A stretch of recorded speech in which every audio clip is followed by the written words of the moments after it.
हे चिदान देगा देवा, हे चिदान देगा देवा, तुझा विसरण भावा, गुण गायन आवडी हिची माझी सर्व जोडी. नरगे मुक्ती धन संपदा संत संग देईसल, गुण गायन आवडी हिची माझी सर्व जोडी.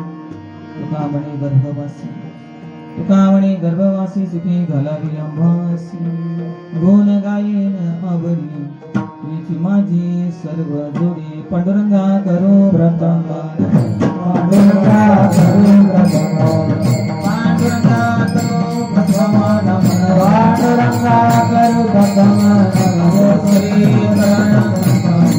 दूसरे चरण संताचे, दूसरे चरण संताचे, पंचकृपादाने कथे गान करो, पंचकृपादाने कथे गान करो, पंचकृपादाने कथे गान करो,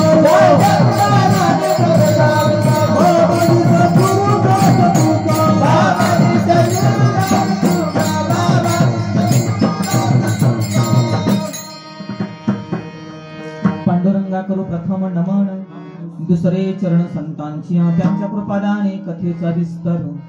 बाबाजी सद्गुरु दास तुका. ओम नमो जी आद्या वेद प्रतिपाद्या, जय जय स्वसंवेद्या आत्मरूपा.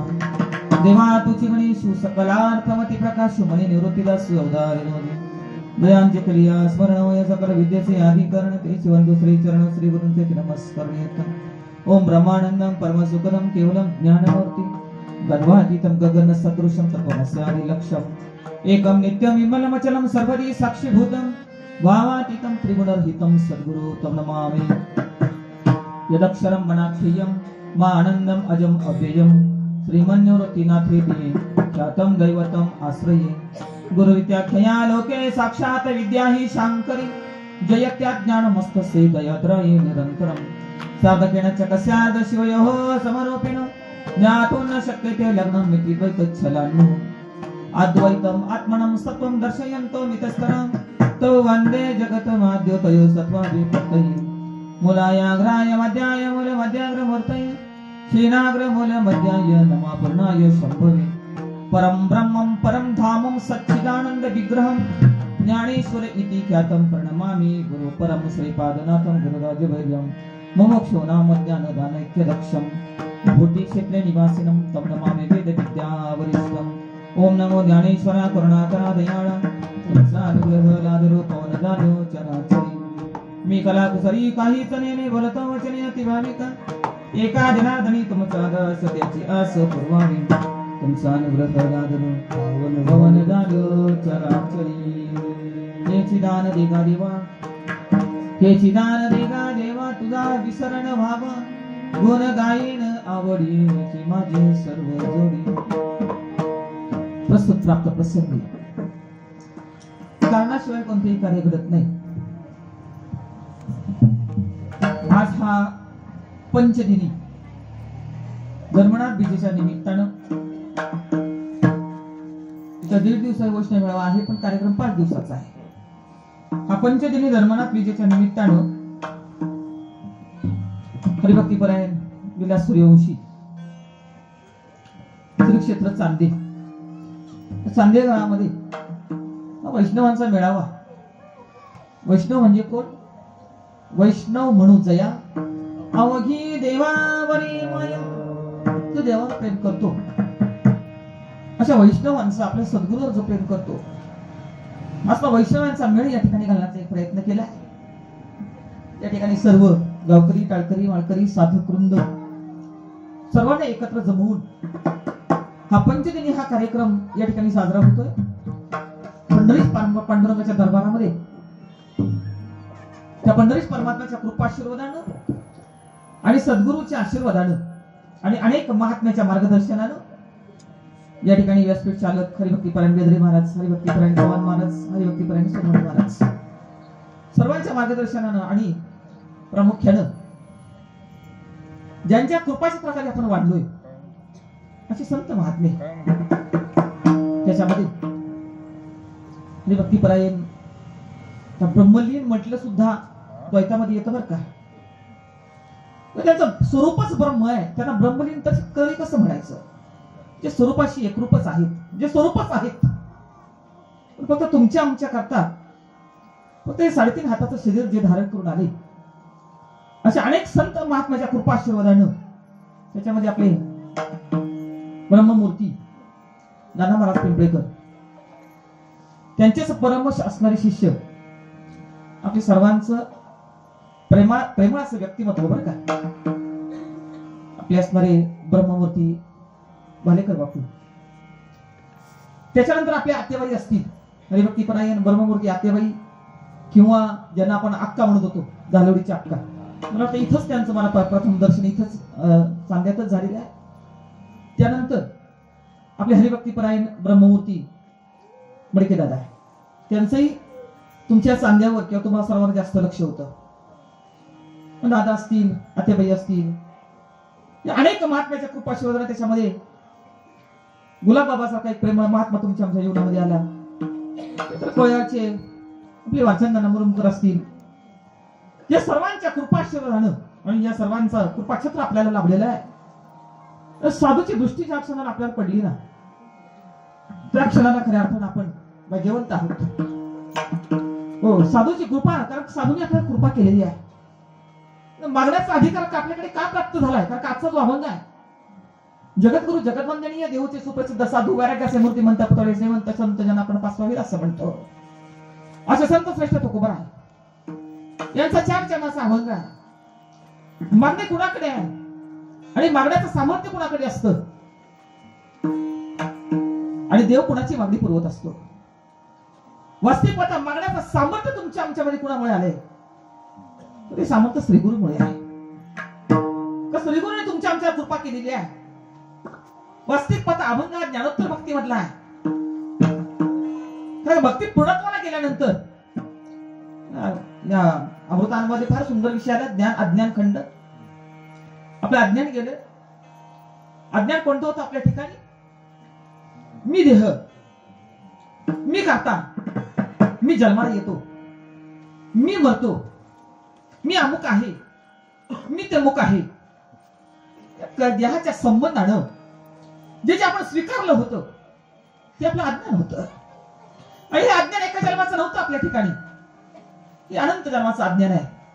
अनादि संसार मनेच्या ठाई नित्य विषय भोगिले पाही, ते ठसावले चित्ताच्या ठाई वारंवार भोगीत असे. अनंत जन्माचं अज्ञान आपल्या ठिकाणी होतं. आणि त्या अज्ञानामुळे जन्म मरणाची ही परंपरा तुमच्या आमच्या मागे लागलेली होती, ती काही खंडित होत नव्हती. पण हे अज्ञान घालवण्यासाठी आपल्या ज्ञानाची गरज आहे. व ज्ञान म्हणजे कोणतं ज्ञान होतं? तुम्हाला त्या अधिकारापर्यंत आपण जवळ पोहोचलोय की प्रत्यक्ष भगवान परमात्म्याकडे ज्ञानोत्तर भक्तीमध्ये, ज्ञानोत्तर भक्तीमध्ये मागण्याचा अधिकार प्राप्त होत असतो. असं तर काय मागणं प्रत्येकाच चालू आहे. रोज देवळामध्ये कोणीतरी जातंय, काहीतरी मागतच असतं. पण आपलं मागणं जे आहे ना, हे नाशिवंत का मागतोय आपण, हे लौकिकातलं मागतोय.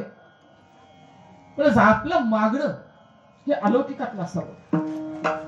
वास्तविक पाहता ती तुकोबारायांची अभंगवाणी आहे, पण तुकोबारायांचं ही अभंगवाणी जोपर्यंत आपण त्या अभंगामध्ये उतरत नाही ना, तोपर्यंत अभंग कळत नाही. म्हणजे साधू या प्रत्येक जीवाचं मागणं देवाकडे आहे, पण लौकिकातलं मागतो, नाशिवंतातलं मागतो. आणि नाशिवंतातलं आणि लौकिकातलं मागणं, हे लौकिक कसं आहे हे संपणार आहे. हे लौकिक एक क्षणिक आहे. पण मागताना असं काही अलौकिक मागितलंय, देवाकडे देवच मागितलाय. तुझा विसरण व्हावं. साधू संतांनी तुम्हाला आम्हाला अज्ञानाकडून ज्ञानाकडे नेण्यासाठी. आता ज्ञान म्हणजे कोणतं ज्ञान? वास्तविक पाहता हे सर्व जे महात्मे, हे पत्रिकेमध्ये ज्यांची ज्यांची नावं आहेत, हे अलौकिक आहेत बरं का. जर दिसा आपल्या अक्का असल्या, आतेबाई असल्या, देहानं जरी स्त्री दिसत असल्या ना, कारण आमची भेदबुद्धी आहे. आणि भेदबुद्धी म्हणून स्त्री आणि पुरुष आपल्याला वाटतो. वास्तविक पाहता बुद्धीचा भेद मावळण्याचं सामर्थ्य त्या तत्वामध्ये आहे. त्या तत्वाचा अंगीकार केल्याशिवाय, तत्वाचा अंगीकार केल्याशिवाय आम्हाला ज्या जगतामध्ये असणारी शक्ती आहे, ईश्वरी शक्ती. वास्तविक पाहता ईश्वरी शक्ती जरी म्हटलं तरी ईश्वर सुद्धा माहित नाही. तसा ईश्वर माहित नाही, पण ईश्वरी शक्ती ज्या ज्या वेळेला साधू संतांनी वापरली, त्या वेळेला त्याचा निर्देश जो आहे तो ब्रह्मस्वरूपाकडे आहे. संत महात्मे सांगतात त्या अज्ञानाकडून ज्ञानाकडे नेण्याचा मार्ग तुम्हाला या मनुष्य देहाला एवढंच प्राप्त होत असतो. तर का मनुष्य देहाचे निज्ञान आहे सच्चिदानंद पदवी घेणे एवढा अधिकार नारायणे कृपावलोकने दिलेला असेल. सच्चिदानंद स्वरूप जी आहे ते वास्तविकता जीवाचाच स्वरूप आहे. हो, जीवाचं स्वरूप सच्चिदानंद स्वरूप आहे. पण सच्चित आनंद ही सुद्धा ही स्थिती अलीकडची सांगितली बरं का.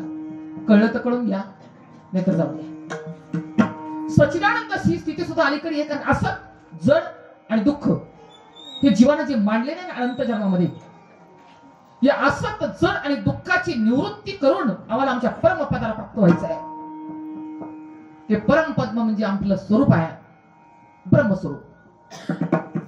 म्हणून असत जड दुःखाच्या व्यावृत्ती करतास असत जावं म्हणून सत म्हणावं लागतं. वास्तविक पाहता हे सापेक्षित हे जे शब्द आलेले आहेत. असत जड दुःखाची निवृत्ती करण्याकरता सत चित आणि आनंद असं म्हणावं लागतं. वास्तविक पाहता आपलं स्वरूप सच्चित आनंदाच्या पलीकडे आहे. तिथं काहीच नाही, तिथं म्हणणंच नाही, तिथं शब्दच नाही. जे शब्दे विन संवादी जे इंद्रियाने नता भोगी जे बोलादी झोबी जे प्रमेयसी. वास्तविक पाहता आपल्या स्वरूप सांगण्याकरता निर्देश करण्याकरता पण तरी सुद्धा नुसतं शून्य आहे. शून्याला किंमत काय? शून्याला काहीच किंमत नाही. एकाच्या पुढे शून्य लिहिला 10 किंमत होते. एकाच्या पुढे 2 शून्य दिले 100 होतात. एकाच्या पुढे 3 शून्य दिले 1000 होतात. असे किती पण शून्य द्या पण सगळ्या शून्याला किंमत येते एकामुळे. तसं शून्याला किंमत एकामुळे आहे तसं आम्हाला किंमत कोणामुळे? त्याच्यामुळेच आहे. पण शून्य काढण्यासाठी शून्याला जरी किंमत नसली पण शून्य काढण्यासाठी जसा निर्देश करावा लागतो गोल काढावाच लागतो. तसं आमचे जे स्वरूप आहे ते कसं आहे? हो, आमचं स्वरूप निस्संग आहे, अव्यक्त आहे, निर्विकार आहे. आणि असंग निर्विकार स्वरूपाला आता प्राप्ती म्हणणं सुद्धा हा अलीकडचा विषय. प्राप्ताचीच प्राप्ती करणं हेच आहे. प्राप्ताचीच प्राप्ती आहे. वास्तविकता प्राप्तच आहे, आपलं स्वरूपच प्राप्त आहे. पण प्राप्ताचीच प्राप्ती करणं हा सुद्धा एक व्यवहार आहे आणि आम्ही अव्यवहारी आहोत. ब्रह्माच्या ठिकाणी कोणता व्यवहार आहे? ब्रह्माच्या ठिकाणी कोणताही व्यवहार नाही. ब्रह्म अव्यवहारी आहे. पण ब्रह्म ज्या वेळेला उपाधी मध्ये आलं, ब्रह्माला कोणाची उपाधी लागली? मायेची उपाधी लागली. ईश्वर लागला. ब्रह्माला मायेची उपाधी लागली आणि ईश्वर तत्वाला आलं. आणि म्हणून साधू संत सांगतात तुमचं आमचं स्वरूप वास्तविक पाहता मुंगीपासून ब्रह्मदेवापर्यंत, मुंगीपासून ईश्वरापर्यंत सगळं मायाकारी आहे. हो, सगळं मायाकारी आहे. मायाकारी म्हणजे सगळे उपाधीतले आहेत. आणि आमचं स्वरूप कसं आहे?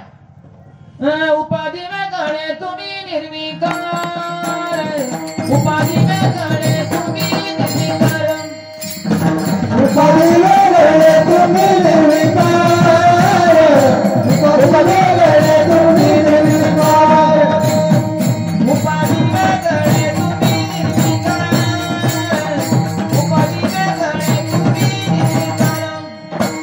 उपाधी में गणे तुम्ही निर्विकार, उपाधी में गणे तुम्ही निर्विकार.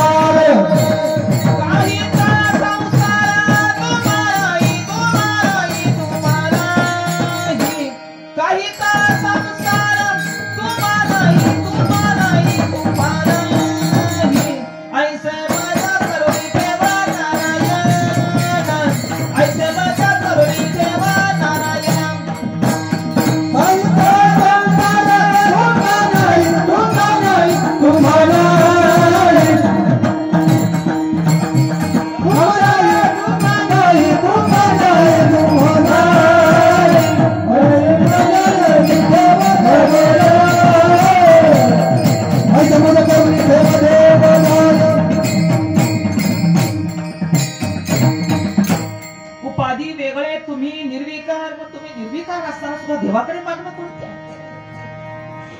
मागितलं हे चिदान दे ग देवा. तुमची स्थिती निर्विकारच राहे. निर्विकार स्थितीला प्राप्त करून म्हणजे त्या ज्ञानाची प्राप्ती करून तुम्हाला परत अज्ञानही घालवायचं आहे, ज्ञानही घालवायचं आहे. हो. आणि त्याच्या पलीकडे असणारं निर्विकार असणारं स्वरूप, त्या स्वरूपाशी तुम्हाला एकाकार व्हायचं आहे. म्हणजे जसं ज्वारी पेरली तरी ज्वारीच आहे, उगवली तरी ज्वारीच आहे, कणस आली तरी ज्वारीच आहे, पोती घरी भरून आणली तरी ज्वारीच आहे. है की नाही? पण काढावं काय लागलं? ताट काढावी लागली, है की नाही? हो, नको ते कणसाचा भाग काढावा लागला. पण पेरली तरी ज्वारी, उगवली तरी ज्वारी, कणसाला सुद्धा ज्वारीच आणि घरात आणले तरी ज्वारीच. तसं आमचं स्वरूप आहे. निर्विकार, उपाधी वेगळं असतं स्वरूप. फक्त या देहाला आलो म्हणून, ही उपाधी स्वीकारली म्हणून आपण माणसं आहेत. उपाधी स्वीकारली म्हणून माणसं आहेत. वास्तविक पाहता जीवाची उपाधी काय आहे? जीवाची उपाधी अंतःकरण. या अंतःकरणाला आपण सत्यता दिली. वास्तविक पाहता साधू संत सांगतात की अंतःकरण सुद्धा हे माईच आहे आणि तुम्ही त्याहून वेगळे आहात. मग मी वेगळा कसा? मग वेगळा कसा हे पाहायचं कुठं? बाहेर पाहायचं की आत पाहायचं? साधू संतांनी कुठं पाहायला शिकवलं आम्हाला? आत बगदरा जीवा हा खरा दोहे ही माया तू बुद्धी दर्पणी ब्रह्मरवीची छाया. बाहेर नका पाहू. तुम्हाला शोधायचंय ना. तुम्हाला शोधायचंय कारण अनंत जन्म फिरून आलोय. जग पाहून झालं आपलं. गल्लीपासून दिल्लीपर्यंत सगळं पाहिलंय. जे पाण्यासाठी नरक मिळाला ते पाहायचं राहून गेलंय. कधी कळायचं आपल्याला? साधू संतांना सांगावं लागलं, कळून येईल अंतकाळी. प्राण प्रयाणाचे वेळी राहती निराळी रांडा बोले सकळ. अरे जग पाहून झालं आपलं. मी म्हटलं गल्लीपासून दिल्लीपर्यंत सगळं पाहिलंय. कुंभमेळाही पाहिला, सगळं पाहिलं. जे पाहायचंय ते राहून गेलंय. आणि पाहायचंय कुणाला? स्वतःला पाहायचंय. हो, तुला सगळं जग पाहिलंच तू, स्वतःला मात्र पाहिलं नाहीस. आणि स्वतःला जाणण्यासाठी, स्वतःला पाहण्यासाठी अनंत जन्म करून मिळालेलं हे शरीर हे प्रपंचामध्ये घासून घासून घासून संपून चाललं. साधू संत कुठेतरी आम्हाला सावध करायला आले की अनेक महात्म्यांचे कृपाशीर्वाद या वैष्णव मेळाव्याला आहेत. या महात्म्यांनी काय केलेलं आहे? तुम्हाला जाग करण्यासाठी महात्मा आलाय. वास्तविक पाहता त्या स्वरूपाला ते प्राप्त झालेले आहेत. हो, महात्मा म्हणजे स्वरूप आहे, वेगळं काहीच नाही. फक्त उपाधीमध्ये म्हणजे 3.5 हाताच्या शरीरामध्ये आलं म्हणून आपल्याला वेगळेपणा भासतो. पण कार्य कोणतं आहे? हो, कार्य कोणतं केलंय? धर्माचंच कार्य केलंय. हो, काही नाही, रात्रंदिवस विषय दुसरा नव्हता. विषय तो त्यांचा झाला नारायण न आवळे जनधन माता पिता. प्रपंचामध्ये राहून हे साधू महात्मे तुम्ही आमची पाहिले ते कसे होते? मग मी व्यवहारी असे वर्तत जेवी जडा आत पद्मपत्र. व्यवहारमध्ये दिसत होते की त्यांचं नाटक होतं. साधू व्यवहाराचं नाटक करतो. साधू आपली आपली भूमिका जरी संसारामध्ये निभावत जरी असलं ना, पत्नीची भूमिका, मुलांची भूमिका, शेतीवाडी सगळं मध्ये राहतात ते. पण ते त्यांचं नाटक असतं बरं का. ते त्याच्यामध्ये राहतच नाहीत. ते त्याच्यात दिसतात, पण दिसतात फक्त, पण राहत नाही. हो, ते वर्तत त्याचं देही. ते देही ना माझ्या ठाई आणि तयांच्या हृदयी मी समग्र असे. हो, ते फक्त देहामध्ये दिसतात पण देहामध्ये नसतात. त्याची जी व्यापक भूमिका आहे आणि ती व्यापक भूमिका तुम्हाला मला कळावी. व्यापक आहे ते. साधू काही 3.5 हाताचं शरीर. बाबा सांगायचे 3.5 हाताचं शरीर म्हणजे काय? तुम्ही आम्ही आहोत का? नाही, 3.5 हाताचं शरीर नाही. हे पंचमहाभूताचं आहे. देह तव पाचाचे झाले, हे कर्माच्या गुणी गुंतले, भवत असे चाकी सुदले जन्म मृत्यू. हे तर पंचमहाभूताचं आहे. आप, तेज, वायू, पृथ्वी आणि आकाश. आणि ह्याच्यामध्ये मिळालेले पंचगुण सुद्धा आपले नाहीत. आपण ज्याला आपलं म्हणतोय, आपण वेगळे आहोत. याच्यात मिळाले पंचगुण, पंचमहाभूतानं आपल्याला पंचगुण दिलेले आहेत. आकाशाने आपल्याला शब्द नावाचा गुण दिला आहे. पण आपल्याला मी बोलतो, ते भूत जर आपल्याला अप्रसन्न झालं ना, आकाश नावाचं भूत, तर आपली वाणी बंद पडते. हा शब्द हा नावाचा जो गुण दिलाय ना तो आकाशाने आपल्याला दिलेला आहे. स्पर्श नावाचा गुण आपल्याला वायूने दिलेला आहे. रूप नावाचा गंध आपल्याला तेजाने दिलेला आहे. गंध नावाचा गुण, शब्द स्पर्श रूप रस नावाचा गुण आपल्याला पाण्याने दिला आहे आणि गंध नावाचा गुण आपल्याला पृथ्वीने दिला आहे. या पंचमहाभूतानं 5 गुण तुम्हाला दिलेत, पण ते मी माझे म्हणून बसलो आणि माझे म्हणून बसले म्हणून आपला आत्मघात आपण करून घेतला आहे. आपला आत्मघात होतोय बरं का.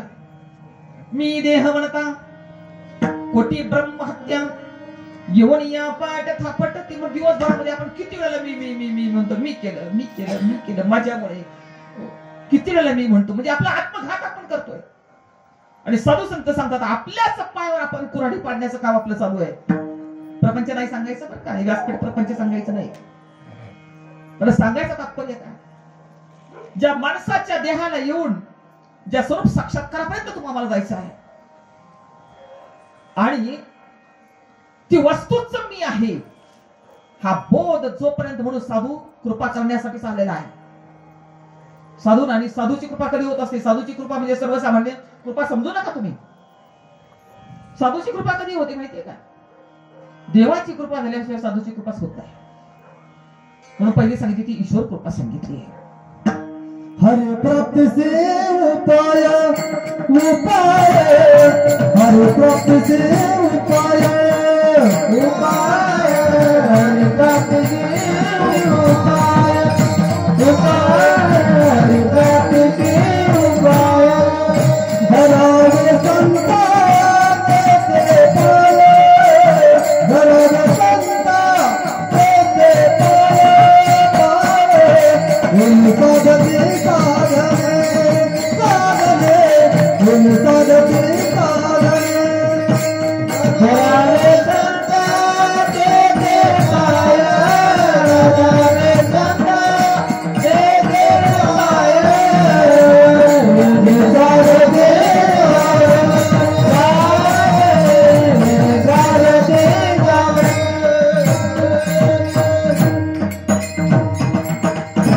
हरिप्राप्तीशी उपाय धरावे संतान ते पाय. मग हरिप्राप्तीशी उपाय, मग आता हरिप्राप्तीला उपाय संत आणि संत प्राप्तीला उपाय ईश्वर. आता हे नेमकं समीकरण जुळवायचं कसं. आता ईश्वर म्हणजे काय, हरी म्हणजे काय. ईश्वराची कृपा झाल्याशिवाय संत भेटत नाही, संत कृपा झाल्याशिवाय हरी कळत नाही. मग आधीची कृपा ती कोणत्या ईश्वराची आहे ना. हरी म्हणजे काय, हरी म्हणजे एक नित्य पद आहे. हरी म्हणजे अविनाशी पद आहे. त्या आत्मतत्वालाच हरी असं नाव आहे. आणि ईश्वर कृपा म्हणजे उपाधीत आल्यानंतर, ईश्वर कृपा म्हणजे उपाधीतले देव, त्या देवाची आराधना केल्याशिवाय ते देवही प्रसन्न होतात. बरे मग तुम्ही शंकराची करा, तुम्ही रामाची करा, तुम्ही कृष्णाची करा, कोणत्याही देवाची कृपा जरी झाली ना, हो अगदी म्हणते देवीची जरी झाली तरी रामकृष्णांवर कोणाची कृपा होती. रामकृष्ण परमहंसावर भगवती मातेची होती. विवेकानंदांवर भगवती मातेची कृपा होती. म्हणजे ज्यावेळी आपले निष्काम कर्म आणि निष्काम उपासना ज्याला पूर्णत्वाला होते ना, मग आपण तर काहीच केलं नाही, कधीच आपल्याला मिळालंय. आपण तर काहीच केलं नाही. आणि शास्त्र असं सांगतं निष्काम कर्म निष्काम उपासना पूर्णत्वाला आल्याशिवाय तुम्हाला साधू भेटत नाही. म्हणजे साधूची भेट ही सर्वसामान्य तुम्ही समजू नका. हो सहज चालता चालता भेट झाली म्हणून साधू सामान्य नाही, असामान्य आहेत. पण आम्ही काहीच नाही केलं तरी आमच्यावर साधूंनी कृपा केली. याचा अर्थ काय, अनंत जन्मामध्ये कोणत्या तरी जन्मामध्ये आमची निष्काम आणि निष्काम कर्म उपासना ही पूर्णत्वाला आलेली आहे. आणि या जन्मामध्ये आमच्यावर साधूचा वरदास्त मस्तकार पडला आहे. साधूने आमच्यावर कृपा केली आहे. तसे साधू म्हणजे 3.5 हाताचं शरीर नाही, ब्रह्ममूर्ती संत जगी अवतरले उदराया आले दीनजन प्रत्यक्ष ब्रह्म. तुमच्या आमच्यासाठी 3.5 हाताचं शरीर धारण करून येतं, उपाधी स्वीकारतं. नाटक आहे बरं का सगळं. हे सुद्धा साधूचं सुद्धा नाटक आहे. फक्त तुमच्या आमच्यासाठी नाटक आहे हे साधूचं. उपाधी विरहित असणारे संत. पण देहामध्ये आल्याशिवाय तुमच्यावर कृपा करता येत नाही, आपल्यावर कृपा करता येत नाही. म्हणून साधूनी आपल्या वाणीतून जो ब्रह्मबोध तुम्हाला दिलाय ही कृपा आहे. साधून आपल्याकडे नेत्र कटाक्ष टाकून त्याची नजर आपल्यावर पडणे ही साधूची कृपा आहे. साधूचा स्पर्श आपल्या जीवनामध्ये होणं ही साधूची कृपा आहे. त्याचा स्पर्श जरी झाला ना साधूचा तरी अनंत जन्माचं पाप जात आणि ईश्वराची कृपा होत असते. म्हणजे निष्काम कर्म निष्काम उपासना ही साधूच्या संघामध्ये ऑटोमॅटिक होती, न करता सुद्धा बरं का. शास्त्र सांगतं न करता हे ऑटोमॅटिक सगळं होतंय. कारण का साधूची कृपा ही महत्वाची आपल्या जीवनामध्ये काय आहे. नेमका मी कोण आहे. साधून आपल्यावर तत्वमसी महावाक्याचा ते तू असशी ते तू असशी ते तू असशी तत्वमसी तत्वमसी दिलं. अहम ब्रह्मास्मी अयनात्मा ब्रह्म प्रज्ञानम ब्रह्म सगळ्याचा 4 वेदांते 4 महावाक्य ते 40 अर्थ एकच आहे. ते ब्रह्म मी आहे, मीच ब्रह्म आहे. अर्थ एक आहे. पण कोणत्या तरी सांप्रदायिक बरं का कोणत्या तरी संप्रदाय पूर्व संप्रदायाचा महात्मा आणि संप्रदायाचं नाव भले मग आनंद असू द्या, स्वरूप असू द्या, प्रकाश असू द्या, चैतन्य असू द्या, संप्रदाय कोणते असू द्या, तर त्या 40 संप्रदायाचं नाव एकच आहे. पण काही ओगामध्ये काही ठिकाणी दिलं जातं, काही ठिकाणी दिलं जात नाही. पण प्रखरतेने जे वाटलं ना, वरती जेवढे जेवढे फोटो आहेत ना त्यांनी प्रकर्षाने आणि प्रखरतेने धर्माचा प्रसार केला आहे. धर्म प्रसारासाठीच त्यांचा अवतार आहे. हो, अवतार का साधूचं अवतरण जे आहे ना ते जीवाचं उद्धरण असतं. साधूचं अवतरण हे जीवाचं उद्धरण आहे. पण तुम्ही आम्ही उद्धार करण्याकरता आलोय आणि साधू तुम्हाला उद्धारण्याकरता, म्हणजे आमचा उद्धार व्हायला पाहिजे त्यासाठी साधूचं अवतरण आहे. साधू जोपर्यंत आमच्या जीवनामध्ये अवतीर्ण होत नाही, जोपर्यंत साधूचा स्पर्श आम्हाला होत नाही, जोपर्यंत साधूची कृपा आमच्यावर होत नाही, साधूचा रास्ता आमच्या मस्तकावर पडत नाही, कारण का साधूची किमया बघा कशी आहे. साधूच्या अंतकणामध्ये असणारा जो बोध आहे ना, तो बोध, तो व्यापक भाव साधूचा स्पर्श झाल्याबरोबर या हृदयीची त्या हृदयी घातले. हे साधू आपल्या ज्ञान समोरच्या साधकामध्ये जो संक्रमित करण्याची जी लीला आहे ना ती साधूकडे आहे. ही देवाकडे सुद्धा नाही. ही लीला देवाकडे नाही. आपल्या हृदयातलं ज्ञान स्पर्शाबरोबर संक्रमित करण्याचं सामर्थ्य साधूकडे, साधूच्या ठिकाणी आहे. म्हणून असा साधू आपण डोळ्याने पाहिलाय बरं का. तर कळाला किती हे माहिती नाही, कळाला किती दिसायला वेगळे बरं का. हे आतेबाई असतील, अक्काबाई असतील, दादा असतील, हे की नाही, नाना असतील, बाप्पू असतील, आपले पयाचे नाना असतील किंवा सुप्याचे बाबा असतील, हे दिसायला वेगवेगळे आहेत. कार्य मात्र संतांचं एकच आहे. म्हणून फक्त उपाधी वेगवेगळे दिसते. संतांची उपाधी एक ह्या गावाला, एक त्या गावाला, एक बुटका असेल, कोणी उंच असेल, कोणी कडा असेल, कोणी गोरा असेल, कोणी स्त्री असेल, कोणी पुरुष असेल. उपाधीने फक्त भिन्न आहेत पण कार्य मात्र एकच आहे. यच्च यावत जीवाला स्वानंद सुखाचा अनुभव करण्यासाठी. परमार्थाचा अर्थच असा आहे. परमार्थाचा अर्थ काय? आत्यंतिक दुःखाची निवृत्ती आणि परम अशा आनंदाच्या स्वरूपावर तुम्हाला हो नाही ते स्वरूपच. आता वास्तविक पाहता हे बोलणं सुद्धा द्वैतामध्ये येतं. बोलणं सुद्धा द्वैतामध्ये आहे. पण द्वैतात बोलल्याशिवाय जीवाला कळत नाही. म्हणून साधू संतांनी इतकं खाली येऊन तुम्हाला सांगितलंय. बोलणं द्वैतात येत आहे आणि आपलं स्वरूप अद्वैतात आहे. तिथं काहीच नाही, शब्दच नाही. पण तरी सुद्धा निर्देश मात्र साधू संतांनी केलेला आहे. त्या ठिकाणी निर्देश केलाय. पाये पा ओम तत् सत ऐसे हे बोलणे ते तने तसे जेथोनी प्रकाशे दृश्यदात. निर्देश केला. शून्याला काहीच किंमत नाही. पण शून्याचा निर्देश कसा? शून्य काढून शून्याचा निर्देश करावा लागतो. तसं अव्यक्ताला जाणण्यासाठी निर्देश कोणता आहे? पाये पा ओम तत् सत ते तू आहेस, ते तू आहेस. असं आमच्यामध्ये अखंड चालू आहे. अखंड चालू आहे. कारण अखंड का चालू आहे? ते स्वरूपच मी आहे म्हणून अखंड चालू आहे. तो मी तो मी तो मी अखंड चालू आहे. पण आमचं लक्ष मात्र नाही आहे. आणि साधू त्या लक्ष्यापासून कधीच वंचित नाही. कधीच वंचित नाही. साधूच्या दृष्टीने जी गोष्ट पडते साधूची नजर आहे ना ती नजर अधिष्ठानाची, आपली नजर व्यवहाराची. आपल्याकडे बुद्धीचा भेद आहे. आपल्याकडे नजर आहे ती व्यवहाराची नजर आहे आणि साधूची नजर आहे ती अधिष्ठानाची नजर आहे. साधू जगामध्ये पाहताना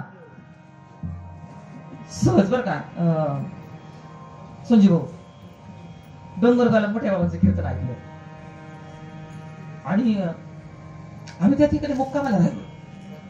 मुक्कामाला राहिल्यानंतर सकाळी नाश्त्याची वेळ आहे. बाबा दोन्ही बाबा पाठवर बसलेले आहेत, श्री बाबा आणि रामदास बाबा, आणि आम्ही सगळेजण खाली बसलेलो आहेत. आणि राधिका ताईनं मला काय सांगायचं, साधूची नजर अधिष्ठानाची कशी आहे. प्रत्येक वस्तू पाहताना साधूने जे पाहिलंय ना उपाधी नाही पाहिलेली, चैतन्यावर नजर केलेली आहे. कारण नजर ब्रह्मतेची आहे. त्या ताईने पोहे केले सगळ्यांच्या हातामध्ये, बाबांच्या दोन्ही बाबांच्या पण हातामध्ये पोह्याच्या डिश आणि आमच्या हातामध्ये पोह्याच्या डिश. आणि पोहे खायच्या अगोदर बाबांच्या हातामध्ये डिश होती संजय भाऊ, आणि बाबा काय म्हणतात हे पोहे आहेत का तांदूळ आहेत, हे पोहे आहेत की तांदूळ आहेत. आता आपल्या दृष्टीने काय पोहेच आहेत. साधूची नजर कशावर आहे, अधिष्ठानावर आहे. पोह्याचं अधिष्ठान जसं तांदूळ आहे तसं तुमचं आमचं सर्वांचं अधिष्ठान जे ब्रह्म आहे. हो, फक्त भेदामुळे आपण भिन्न भिन्न वाटतोय, पण अलंकार भिन्न भिन्न आहेत का सोनं भिन्न भिन्न आहे. अलंकार भिन्न भिन्न आहे, सोनं एकच आहे. मग अलंकार बनवायच्या अगोदर पण सोनं आहे, अलंकार बनला तरी सोनं आहे. आणि अलंकारामध्ये काही बिघाड जरी झाला त्याला अगदी त्या काय म्हणतात ना अग्नीमध्ये टाकून, अग्नी डाग जरी दिला ना, त्याला अग्नीतून उकळलं ना, त्या सोन्याला शुद्ध स्वरूपाला आणलं तर ते हिनकात जरी जळून गेलं तरी ते सोनच आहे.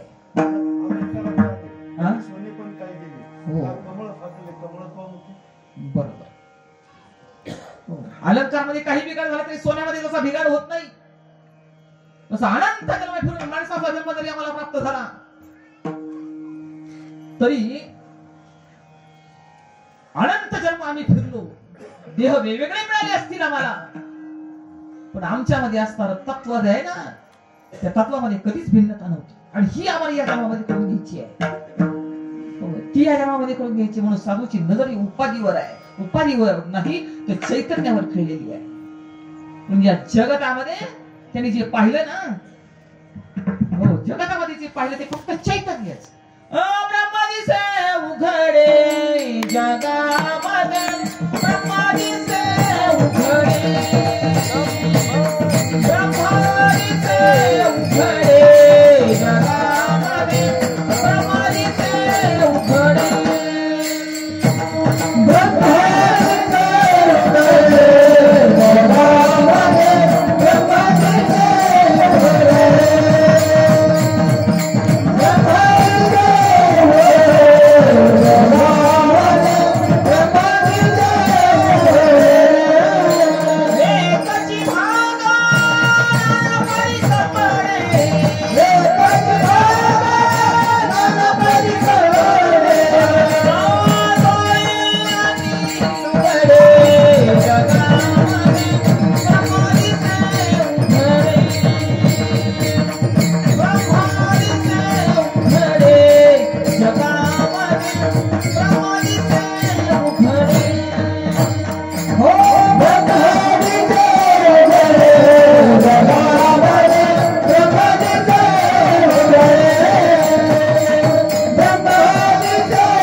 ब्रह्मादिसे उघडे जगामध्ये, ब्रह्मादिसे उघडे. ब्रह्म कसा आहे, नजर तिथपर्यंत गेली ना तिच्या कोणतंच आवरण नाही. नजर फक्त अधिष्ठानावर खेळून राहिली पाहिजे. आणि याच्यासाठी सद्गुरु मुखातून त्या ज्ञानाची आम्हाला गरज आहे. ज्ञान म्हणजे कोणतं ज्ञान आहे, ऐक ज्ञानाचे लक्षण, ज्ञान म्हणजे आत्मज्ञान, पहावे आपणासी आपण या नावे बोली जे ज्ञान. स्वतःला पाहून घेणं, स्वतःला पाहणं म्हणजे ज्ञान. आपण ज्ञान कशाला म्हणू, कीर्तन केलं लय ज्ञान झालं, प्रवचन केलं लय ज्ञान झालं, पाठांतर केलं लय ज्ञान झालं. हे काय ज्ञान आहे का, नाही. हा गुण आहे. हो हा गुण आहे. कीर्तन प्रवचन हे गुणामध्ये येतं. कीर्तन प्रवचन ज्ञानामध्ये येत नाही. कीर्तन प्रवचन हे गुणामध्ये आहे. आणि हा गुण तुम्हाला सहज म्हटलं तरी मिळवता येतो, पण ज्ञान नाही मिळवता येत. ज्ञान नाही मिळवता येत. आणि हे ज्ञान मोटके गुरुमुखे उदय जात दिसे, हृदयी स्वयंभूची असे, प्रत्यक्ष भाव लागे तैसे आपैसे. ज्ञान गुरुच्या मुखातूनच, हो, गुरुच्या मुखातून ज्ञानाचा उगम कुठे आहे? गुरुच्या मुखातून ते ज्ञान आपल्या हृदयापर्यंत त्याची स्थापना सद्गुरु करत असतात. आणि मग मी कोण आहे? कोहम कोहम कोहम, कोण आहे मी? आणि हाच प्रश्न सुटण्यासाठी तर माणसाचा जन्माला आलो आपण. आपला एवढाच प्रश्न सुटला ना, आपला झाला आपलं काम माणसाच्या जन्माचं. बाकी सगळे प्रश्न सुटलेत आपले, आणि एवढा प्रश्न सुटायचा राहिलाय. पण हा प्रश्न कुठे सुटतो माहिती का? बैसता संतांचे संग, अरे संत संघाशिवाय दे संत संग देई चरण शिवाय. संतांच्या चरणाशी सुद्धा घसावं लागतं, मग संत कृपा करत असतात. संत संगतीचे काय सांगू सुख, संत संगतीचे काय सांगू सुख, संत संगतीचे काय सांगू सुख, संत संगतीचे काय सांगू सुख. आपण नाही आपण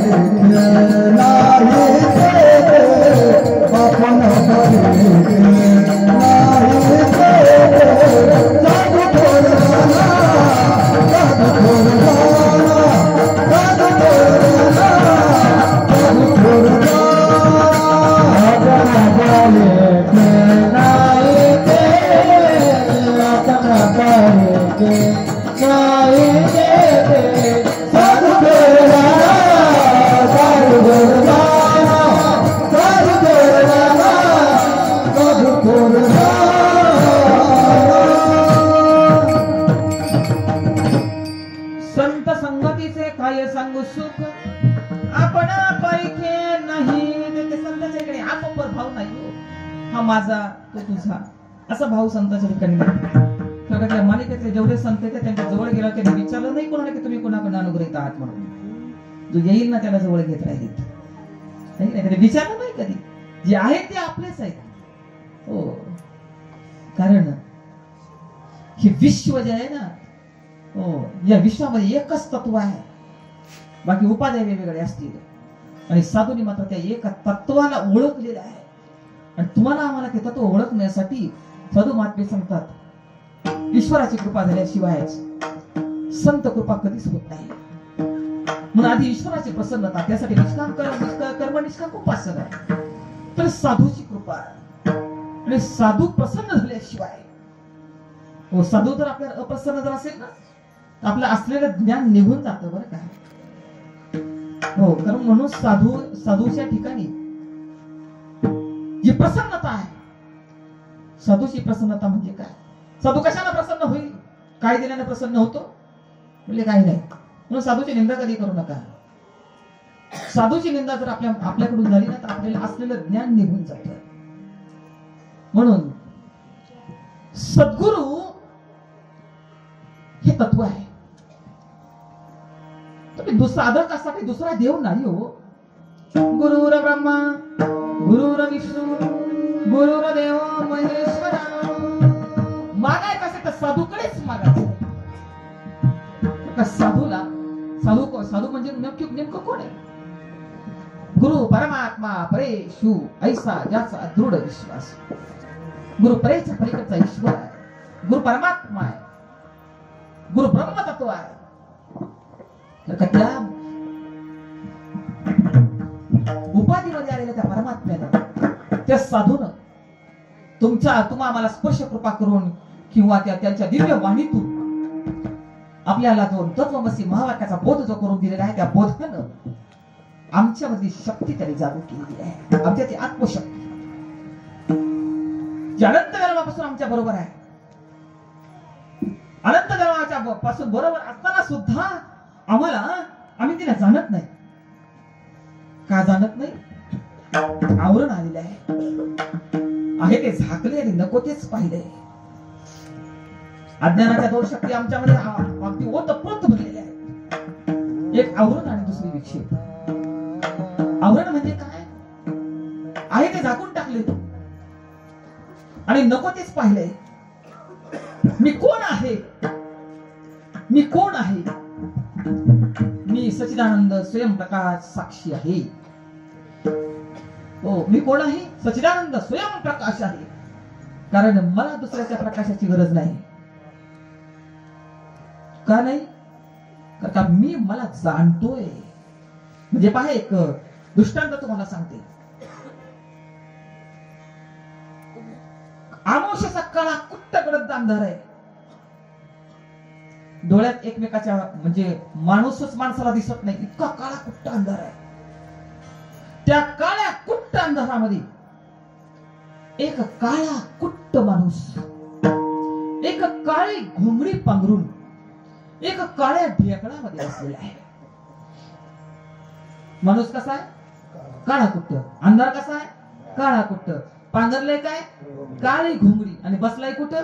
काळ्या ढेकळात. स्वतःचं शरीर सुद्धा त्याला दिसत नाही. पण तो कधी विसरता का मी आहे? मी आहे असं कधी विसरतो का? आपल्या घराची लाईट जाऊ द्या, आपल्या घराची लाईट गेली आणि लाईट गेल्यानंतर काही दिसत नाही. हो, पण आपण कधी स्वतःला विसरलोय का? नाही विसरलो तरी मी आहे ना. हा मी कोण आहे ते पाहायला प्रकाशाची गरज लागत नाही. असा मी स्वयंप्रकाशित आहे. हो, मला स्वतःला पाहायला प्रकाशाची गरज आहे. मी आहे. आता जरी लाईट गेली तरी मी कुठे गेलाय का? मी आहेच. साधू संत हा मी कोण आहे या मीचा शोध लावण्यासाठी, हो, शोध म्हणणं हा सुद्धा वास्तविक पाहता आहे, जवळच आहे. जवळ असता जगात जीवन का धुंडाळी सीवन. मी आहेच. कोणत्याही स्थितीमध्ये, काल, आज आणि उद्या, तिन्ही काळामध्ये मीच आहे. हो, मीच आहे. का मी कसा आहे? मी त्रिकालाबाधित सत्य आहे. भूत भविष्य वर्तमान. ती म्हणून असं कसं? देह तर जातो, देहाच्या संबंधाने आपलं बोलणं चाललंच नाही. देह जाईल जाईल त्याची काळोबा खाईल. देह काल होता, आता आहे, एका क्षणानंतर असेल की नाही, पण मी आहे. कालही आहे, आजही आहे, उद्याही आहे. असा मी आहे. तो मी त्रिकालाबाधित सत्य आहे. सत्य तू, सत्य तू, सत्य तू विठ्ठल. तिन्ही काळामध्ये, कालही आणि आजही, भूत भविष्य वर्तमानामध्ये एकच वस्तू सत्य आहे. म्हणून तीनदा सांगितलं सत्य सत्य सत्य तू विठ्ठल. सत्य तू, सत्य तू. तिन्ही काळामध्ये सुद्धा मी आहेच. मी विसरत नाही. म्हणून डोळ्यात बोट घातलं असा अंधार जरी असला तरी मी आहेच. या मीचा शोध. आज कोण आहे मी? त्याचा मीचा शोध साधूच्या मुखातून जे महावाक्य काना पडलंय ना, ते आमचं जसं लाकडामध्ये अग्नी आहे, हो आहेच, नाही म्हणायची सोयच नाही, पण लाकडातला अग्नी हा कसा आहे? प्रगट नाही, अप्रगट आहे. लाकडातला अग्नी अप्रगट आहे, पण प्रगट करण्याचं सामर्थ्य फक्त 50 पैशाची काडी पेटी, त्याच्यामध्ये 50 काड्या, त्यातली एक नाही पैशाची एक काडी जर ओढली ना तर लाकडातला अग्नी, अप्रगट असणारा अग्नी प्रगट होतो.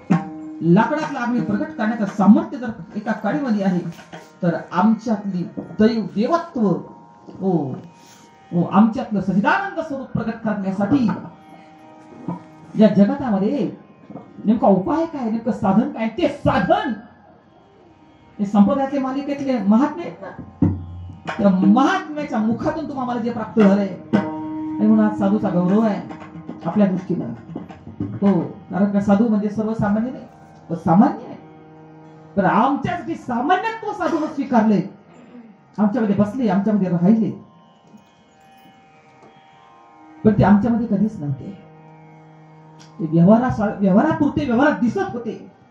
जसं कमळ आहे ना, चिखलातच राहतं. कमळात राहायला दुसरी जागा नाहीच आहे. कमळ चिखलामध्येच राहतं, पण चिखलाचा स्पर्श होऊ देत नाही. तसं साधूचं साधुत्व जे आहे ना, हे तुमच्या आमच्यामध्ये व्यवहारात राहतं, पण व्यवहारात नसते. अलौकिक कळतात ना, विश्वाकार झालेला आहे. जसा तो कोबरा सांगतात ना, अनोरे नुये ठोकळा ठोका आकाशा एवढा. विश्वाकार झालेले महात्मे आहेत. अशा महात्म्याचा कृपा आशीर्वाद ज्या क्षणाला आमच्या मस्तकावर पडला ना, त्या क्षणाला आम्हाला ज्ञान झालं, ते मी आहे, ते मी आहे, ते मी आहे. मग फक्त मीच आहे का? फक्त मीच आहे का? नाही. इदम खलिदम ब्रह्म. नाही तर अहम ब्रह्मास्मीचं ज्ञान झालं तर मीच ब्रह्म आहे म्हणजे तर ब्रह्म राक्षस व्हावं लागेल. इदम खलिदम विश्वाचं ब्रह्म स्वरूप आहे. फक्त मीच मीच मीच जर म्हटलं ना, तिथं अहंकार तयार होतो. तिथं अहंकार आहे. हो. आणि अहंकार नाडीले तुका म्हणे वाया गेले. आणि अहंकार गेला तुका म्हणे देव झाला. प्रत्यक्ष वस्तूच तुम्ही आहात.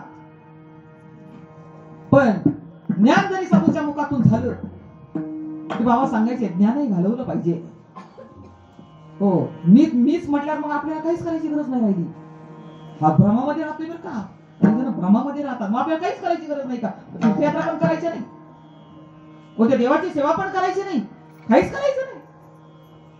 पुण्य संपलं ना, हे पुण्य पण संपू नये म्हणून, पुण्य संपू नये म्हणून आपल्याला हे करावंच लागेल. उदाहरण जर म्हटलं ना, तुम्ही नाथांचं देवघर कधी पाहिलं का? नाथांचं देवघर किती देव आहेत नाथांच्या देवघरामध्ये. का केली असेल? का सेवा केली असेल? त्याची सेवा करता करता आपल्यातलं आत्मतत्व जागृत राहते. आपल्यातलं आपण आपल्या स्वरूपावर आढळून राहतो. पूजा द्वैतामध्ये नाही करायची, अद्वैतामध्ये करायची आहे. म्हणून मागायचंय त्यांना. ज्ञान झालंय आम्हाला, ज्ञान झाले. पण ज्ञान पण बाबा सांगायची छोटा काटा आणि मोठा काटा. शेतात गेल्यानंतर काटा मोडला, आपल्याला काटा मोडला. पण शेतामध्ये काहीच नाही, पायातला काटा काढायला. एक बावळीचा दुसरा काटा घेतला आणि पायातला काटा काढला.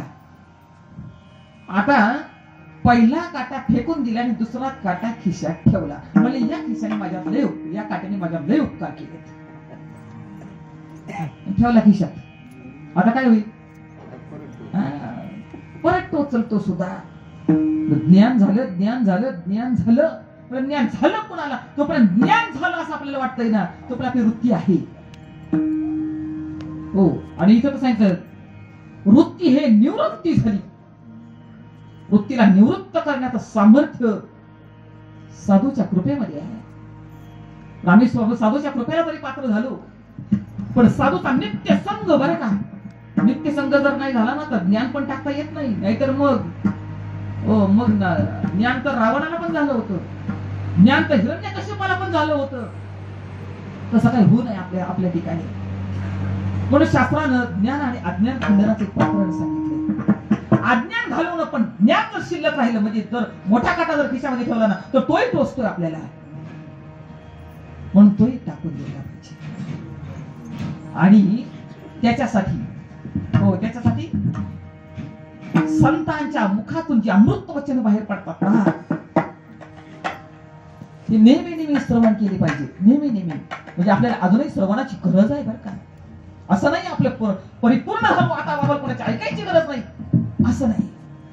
हो. आपण विद्यार्थी दशेमध्ये राहायचं, आपण शिष्य भूमिकेमध्ये राहायचं.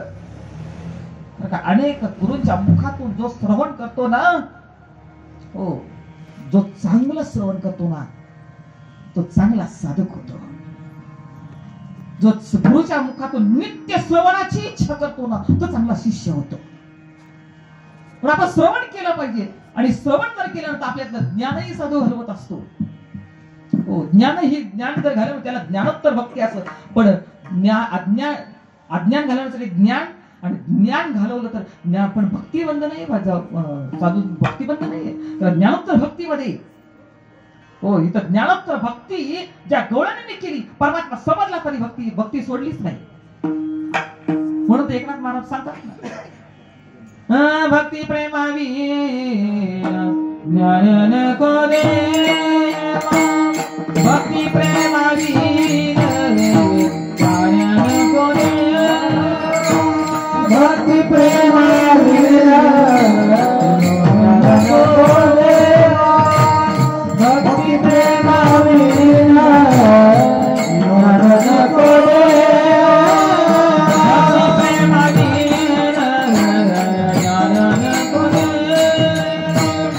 भक्ती प्रेमावी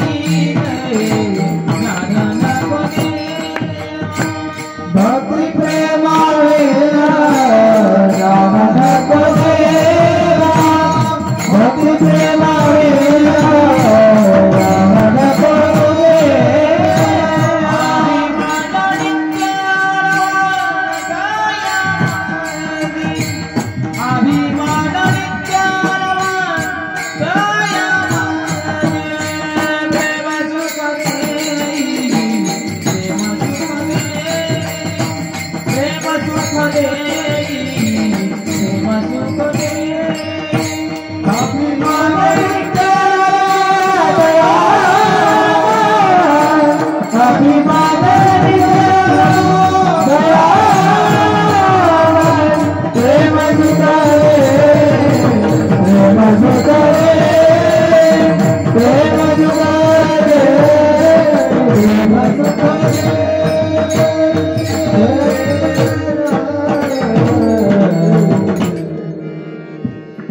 ज्ञानानंतर कल्पित द्वैत स्वीकारावा लागतं.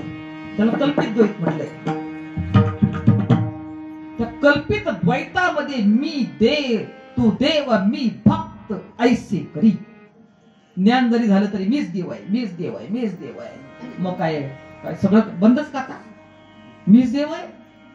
ज्ञानेश्वरीचं वाचन करावंच लागेल, हरिपाठ करावाच लागेल, साधनेला बसावंच लागेल, सद्गुरूची सेवा करावीच लागेल, सद्गुरूच्या मुखातून अमृत श्रवण करावंच लागेल. का श्रवणाचे मिसे वैसावे येऊनी साम्राज्य भुवनी सुखी नाही. विश्वात साम्राज्य तुमच्या पायाशी लोळून घे अशी शक्ती साधूच्या वचनामध्ये आहे. हे सगळं करावंच लागेल. सगळं कळालं मीच देव आहे मीच ब्रह्म आहे मीच ब्रह्म आहे मीच ब्रह्म आहे. साधूनं माझ्यातलं तत्व मला दाखवलंय. थांबायचं नाही. कल्पित द्वैतामध्ये जाऊ. कल्पित द्वैतामध्ये जे गवळणी कल्पित द्वैतच स्वीकारले. हो आधी म्हणत होत्या, हो आधी काय म्हणत होत्या, दावी रूप मज गोपिका रमण ठेवू दे चरणावरी माता. त्याचं रूप पाहिलं आणि मग कळालं तो आणि मी वेगळा नाही, तो आणि मी वेगळा नाही. पण भक्तीचा आनंद जर लुटायचा असेल, जर प्रेम जर नसेल ना ती भक्ती निराश आहे. प्रेम जर नसेल तर मग साधू संतांनी मागणं मागताना ज्ञान जरी झालं तर कल्पित द्वैत स्वीकारलंय. मी भक्त तू देव ऐसे. आधीचा अभंग आहे, मी तू पण जाऊ दे रे दुरी एकची घोंगडे पांगोरे. मी पण नाही तू पण नाही, आपण दोघं एकच आहोत. मग एकच आहोत मग संपलं बघा. मग काही करायचं शिल्लक नाही राहिलं का? म्हणजे नाही करावंच लागेल. शेवटच्या श्वासापर्यंत तुम्हाला जी साधना दिलेली आहे, जे ध्यान करायला सांगितलेले, जे चिंतन आहे, चिंतन आहे तद्रूपता. चिंतन करता करता करता ते स्वरूपच तुम्हाला व्हायचंय. पण भक्तीचा विलक्षण आनंद लुटण्यासाठी द्वैतामध्ये परत संत महात्मे आले. द्वैतामध्ये आले, कल्पित द्वैत स्वीकारलंय. देवा भक्तीचा आनंद लुटायचा असेल तर तू देवच आहेस आणि मी भक्तच आहे. तू देवच आहे आणि मी भक्तच आहे. पण माझ्या शेवटच्या श्वासापर्यंत देवा तुझा विसर पडून देऊ नको बर का. विठाल विठाल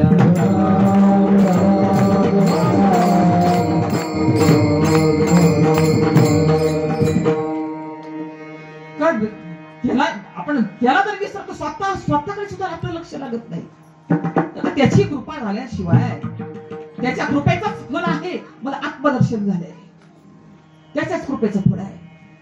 परत कल्पित द्वैत स्वीकारून साधू संत संतांच्या भक्तीचा विलक्षण आनंद लुटण्यासाठीच त्या भगवंताचा विसर पडू नये असं साधू संत मागणं मागतायत देवाकडे. तो सर्वज्ञ आहे, जो सर्व साक्षी आहे, षडगुण ऐश्वर्य संपन्न परमात्मा, त्याच्याकडे मागणं मागतायत. याची दान दे गा देवा, याची दान दे गा देवा, याची दान दे गा देवा, याची दान दे गा देवा, याची दान दे गा देवा, याची दान दे गा देवा, याची दान दे गा देवा, याची दान दे गा देवा, याची दान दे गा देवा, याची दान दे गा देवा, याची दान दे गा देवा, याची दान दे गा देवा, याची दान दे गा देवा, याची गाण रे गाणीला हेच गाण रे गाणीला गाण रे गाणीला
हेची दान देगा देवा तुझा विसरण व्हावा. भगवंता मागाय द्यायचा असेल तर एकच दे. तर द्वैतात येऊन मागणं आहे परत. पहिलं द्वैत नंतर अद्वैत हो आता मात्र मधुर द्वैतामध्ये आले भक्तीच आनंद लुटण्यासाठी. द्यायचा असेल ना देवा तुझा विसर पडून देऊ नको. कारण त्याच्या नामामध्ये भक्तीचा आनंद लुटता येतो. वाणी समर्पणाचा प्रकार जो म्हटलाय ना अखंड त्याचं नामस्मरण करणं वाणी समर्पणाचा प्रकार. सद्गुरूच्या चरणाशी देवाच्या चरणाशी आपली वाणी समर्पण करायची. वाणी समर्पण करणं म्हणजे काय बोलावा विठ्ठल. बोलायचं असेल तर आत्मज्ञानाबद्दल बोलावं. पाहायचं असेल या जगतातला ब्रह्मस्वरूपाला पाहावा. पाहावा विठ्ठल. पाहावा म्हणजे काय पहा म्हणजे आता सतत मंदिरात जाऊन बसावं लागेल का नाही. या विश्वातलं असणारं चैतन्य उपाधीच्या आत म्हणजे मुंगीपासून ब्रह्मदेवापर्यंत एकच तत्व आहे. पाहायचं असेल तर त्या तत्वाला पाहावं आणि करायचं असेल जाणून त्याला जाणून जे आपल्याकडनं जे कर्म होईल ना ते ब्रह्म समर्पण असावं. करावं जे आपल्या हाताने जे होईल ना त्याला समर्पण करावं. आपली वाणी पण त्याला समर्पण करावी. म्हणून जसं ज्ञानोबरायानं पहा ज्ञानेश्वरीच्या 18 अध्यायामध्ये ज्याला सुरुवात केली ना वाणी समर्पण म्हणजे जरी कळालं ना तरी आपली वाणी ही जे बोलावं ते त्याला समर्पण करावं. ज्ञानेश्वरीच्या 18 अध्यायामध्ये सुरुवातीला ज्याला ज्ञानोबराय प्रत्येक अध्यायाची सुरुवात करतात ते आपल्या श्रीगुरूचं स्तवन किती करतात. प्रत्येक अध्यायामध्ये श्रीगुरूचं स्तवन आहे म्हणजे आपली वाणी श्रीगुरूला जे जे मी बोलणार आहे ना ते त्याच्याच कृपेने बोलणार आहे म्हणून त्याला वाणी समर्पण करायची. कारण ही आत्मविद्या ही अध्यात्मविद्या त्यांच्याच कृपेने आपल्याला मिळालेली आहे. त्यांच्या चरणाची समर्पण करायची. मग निवृत्तीनं आता सांगावं ज्ञाना ते राहू दे ते सांगायचंय ना पुढं. पण वाणी थकत नाही एवढं मात्र निश्चित. सद्गुरु स्तवन पण तुमचा गुरु तुम्हाला लागला पाहिजे बरं का. गुरु लागला तर जसं एखाद्याला रस्त्याने गेला अमावस्येच्या रात्री आणि नको तिथंच गेलं आणि लागलं बुवा जे काही लागलं असेल ना ते त्याच्यासारखंच वागायला लागलं. ते जाऊ द्या. एखाद्या नवीन पिक्चर आला एखाद्या मुलीनं पिक्चर तो पाहिला आणि तिला ती नटी एवढी आवडली की ती नटी त्या नटीसाठीच ती वागू लागली.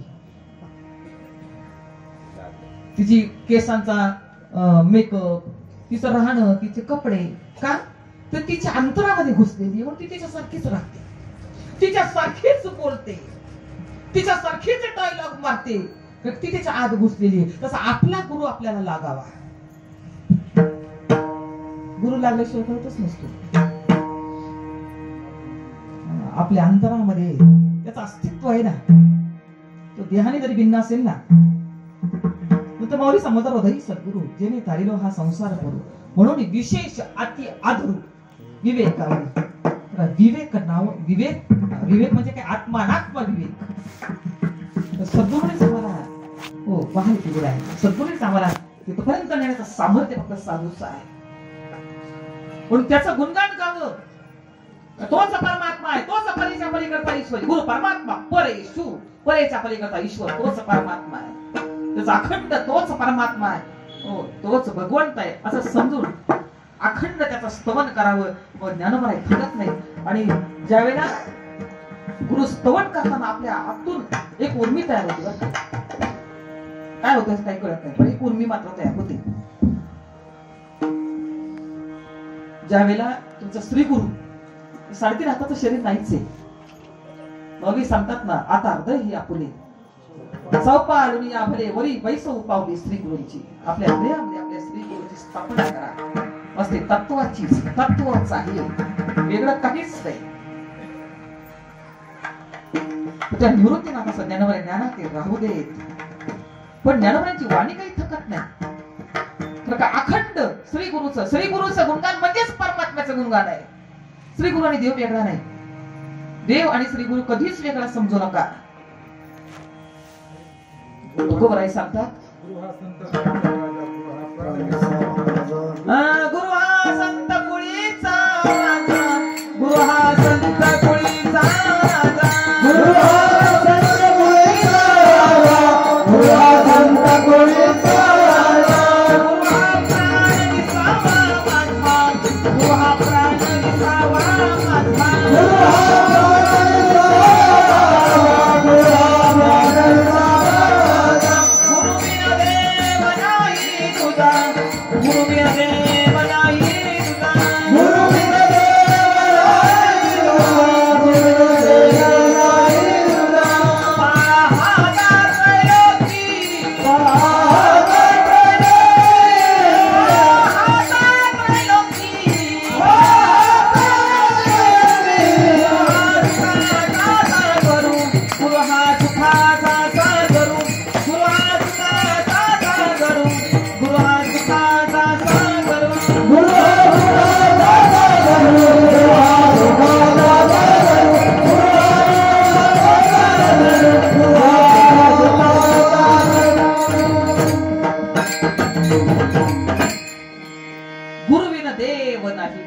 कोणत्या देवाकडे मागणे हे चिदान देवा देवा.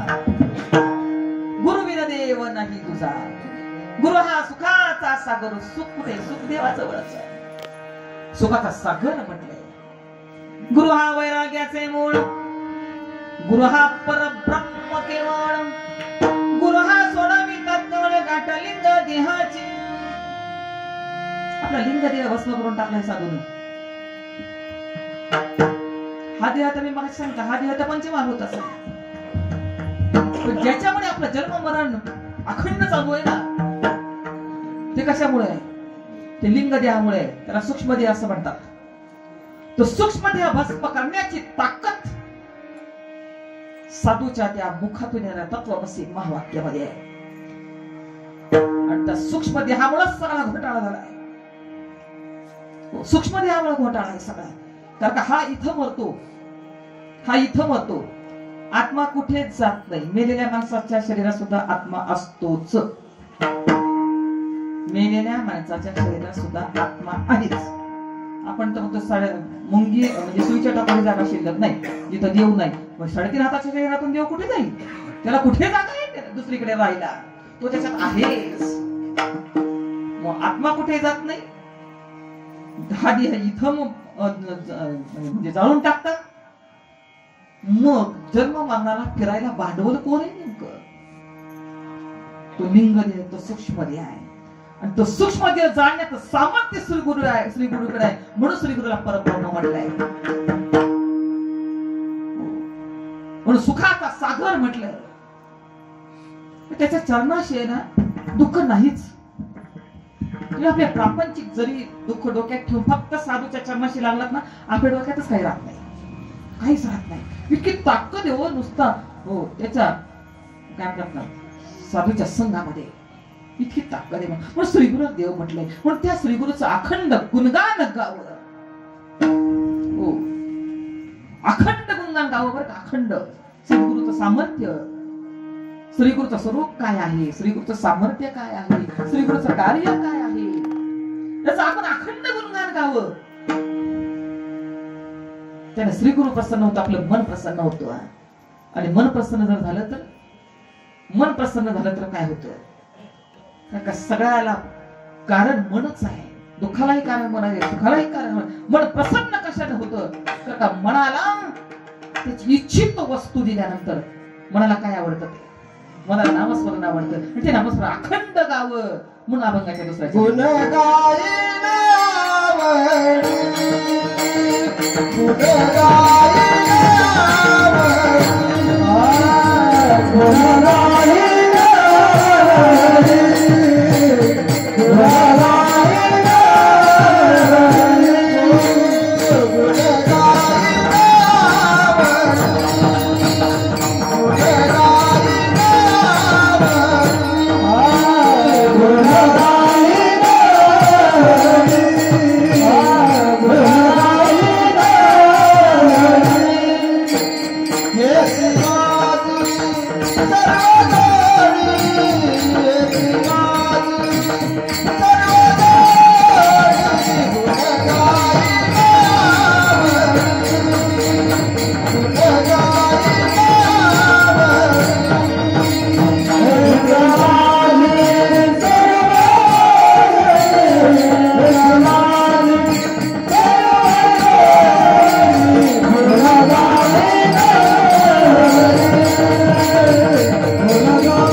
गायन आवडी,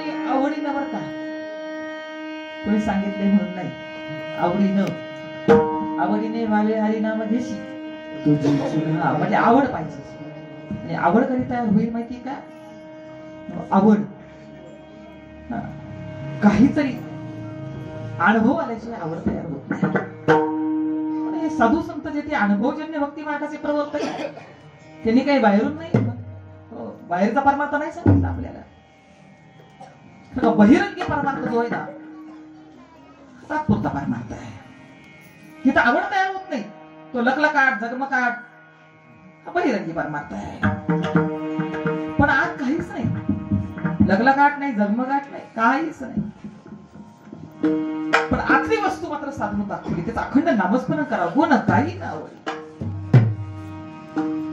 पण आतली वस्तूच कशी आहे? त्याचं नामस्मरण केल्यानं आतमध्येच त्याचा आत्मसाक्षात्कार झाला म्हटला. त्या ब्रह्मबोधानं तुम्हाला आत्मसाक्षात्कार होतो. जसा सूर्य पाहण्यासाठी बाहेरच्या कोणत्या प्रकाशाचा सूर्य पाहता येतो? नाही. बाहेरच्या प्रकाशाने सूर्य पाहता येतो का तुम्हाला? म्हणले नाही. सकाळी सूर्य उगवला, म्हटले काही नाही, बॅटरी घेऊन पाहते सूर्य उगवलाय का? म्हटले नाही. आगा सूर्योदय झाली, सूर्याची पावा धनंजय, पैसा माते जाणावया, माझं नामस्मरण केलं तर माझीच प्राप्ती होते. सूर्याला पाहण्यासाठी कोणताही बाह्य प्रकाश जसा चालत नाही, तसा मला पाहण्यासाठी, मला पाहण्यासाठी दुसरा कोणताच उपाय तिथे चालत नाही. ब्रह्म पाहण्यासाठी ब्रह्म नामच, ब्रह्ममूर्ती संतांच्या मुखातून ब्रह्म नामाचा उपदेश झाल्यानंतरच ब्रह्म तत्व माझ्यामध्ये आहे याची अनुभूती करता येते. म्हणून ब्रह्मज्ञान हा विषय होतो, पण ब्रह्म मात्र कोणाचा विषय होतो? ब्रह्मज्ञान विषय होतो, ब्रह्म कोणाचाही विषय नाही. ते स्वतंत्र आहे, स्वतंत्र आहे. ब्रह्मज्ञान सद्गुरूच्या मुखात होईल, पण ब्रह्म मात्र जे आहे ते आहेच. म्हणून मुक्ती मिळाली, मोक्ष मिळाला, म्हणजे हा सुद्धा कसा? अहो तुम्ही बंध मांडलाय आणि म्हणून तुम्हाला मोक्ष मिळाला. वास्तविक पाहता म्हणून म्हटलं ब्रह्म हा कोणाचा विषय होऊ शकत नाही. ते आहेच, तुम्ही नाही म्हटलं तरी आहेच. मग जसं बंध मांडलाय म्हणून मुक्ती आम्हाला मिळवायची, मुक्ती मिळवायची. पण तुम्ही तर पहिलेच मुक्त आहात. बर, मुक्त होता परी बळे झाला बद्ध. म्हणजे जसं माकड आहे, माकड, त्या मधाला माकड पकडायचे. त्याने काय केलं? छोट्या तोंडाची मोठी घागर, छोट्या तोंडाची मोठी घागर फुटाने टाकून माकडाला दिसेल अशी ठेवली. मदारी मात्र लांब उभा राहिलाय. त्या माकडाने काय केलं? हात सरळ गेला, हात सरळ घातला आणि मूठ आवळली. जाताना छोटी मोठी घागर आहे पण तोंड छोट आहे, मूठ आवळली. पण आता काही हात वरती येत नाही. आता माकडाला सुटायचं असं तर त्याने काय केलं पाहिजे? जे धरलंय ते सोडलं पाहिजे. वास्तविक आधीच मुक्त आहे बरं का, पण धरलंय तसं आपण मुक्तच आहोत. हो, आपण मुक्तच आहोत. आत्मा नित्य मुक्त आहे. हो, आणि तो कसा आहे? नैनम छिंदंती शस्त्राणी नैनम दहती पावका न जैनम क्लेदयन्त्यापो न शोषयति मारुतः. आपलं स्वरूप कसं आहे? आपण बद्ध नाही, आपण नित्य मुक्त आहे. आपल्याला अग्नी जाळू शकत नाही, आपल्याला पाणी भिजवू शकत नाही, शस्त्रानं वार जरी झाला तरी आपला घात होत नाही. असा मी आहे, असा मी आहे. पण मी मला मार्का समजतो, कारण मी मला जन्माला येतो असं मी समजतो, म्हणून मी मरतो असं समजतो. वास्तविक पाहता बाबा सांगायचे, हा रस्ता जातो, कुठे जातो? म्हटले हा रस्ता जातो कर्जतला, आहे की नाही, आणि इकडे जातो मिरजगावला. म्हणजे रस्ता कधी गेला का? रस्ता नाही गेला, रस्ता जातही नाही, रस्ता येत नाही. रस्त्यावर माणसं जातात, माणसं येतात, गाड्या जातात, गाड्या येतात. अगदी बाबांनी अवघड म्हणजे अगदी वेदांत हा सोप्या भाषेत सांगितला आणि संत हेच करतात. अगदी सोप्या भाषेत वेदांत सांगतात. म्हणून माऊलीने पण सांगितले की नाही, दुधाचं दूध सांगितलं, तुकोबाराने दिवसातली साखर सांगितली. तुमच्या आमच्या रोजच्या जीवनात उदाहरण देऊन सांगताना तुम्ही आम्हाला एका पदाशी एकरूप करायचं आहे आणि ती किमया मात्र साधूची आहे.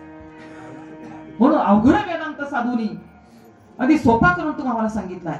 की सांगायचं तात्पर्य काय? की धरलंय म्हणून सोडायचंय, धरलंय म्हणून बांधलं गेलंय. वास्तविक पाहता मी मोकळाच होतो, पण घागरीत हात गेला म्हणून बांधलं गेलो, आणि बांधलं गेलं म्हणून सुटायचंय. साधू संत तसंच आम्ही मुक्ती आहे. आम्हाला मुक्त व्हायचंय, आम्हाला मुक्त व्हायचंय. आणि मुक्त कुणाला व्हायचंय? तू तर पहिलाच मुक्त आहे. आत्म्याला कुठं, आत्म्याच्या ठिकाणी कोणताही व्यवहार आहे? आत्म्याच्या ठिकाणी बद्धाचा व्यवहार नाही, आत्म्याच्या ठिकाणी मुक्ताचाही व्यवहार नाही, आत्म्याच्या ठिकाणी बद्धाचाही व्यवहार नाही आणि आत्म्याच्या ठिकाणी मुक्ताईचाही व्यवहार नाही. हा व्यवहार कुठं होतो माहिती का? हा व्यवहार चिदाभासामध्ये होतो. चिदाभास म्हणजे काय?